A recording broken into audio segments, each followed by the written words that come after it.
Everyone. तर happy Valentine day. तर मी आज तुम्हाला व्हॅलेंटाईन डेची हिस्ट्री सांगणार आहे. तर चला, व्हॅलेंटाईन वीकची सुरुवात प्रेमाने नाही तर मृत्यूने झाली होती. पण तो मृत्यू कोणाचा?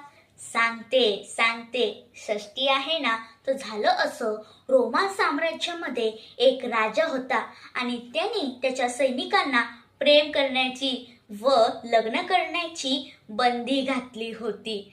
कारण त्याचं असं म्हणणं होतं की जो प्रेमात पडलेला सैनिक युद्धात नीट लढूच शकत नाही. पण म्हणतात ना, जिथे क्रूरता आहे तिथे प्रेम पण असतं आणि या दोन प्रेम करणारं भेटवणं हे पुण्याचं काम असतं. आणि हेच पुण्याचं काम करायला आले संत व्हॅलेंटाईन बाबा, जे एका चर्चचे फादर होते आणि ते गुपचूप लपून छपून या सैनिकांचे लग्न लावायचे. पण काय झालं, एका दिवशी राजाला ते कळलं आणि मग काय, या क्रूर राजाने व्हॅलेंटाईनला मृत्यूचा दंड दिला.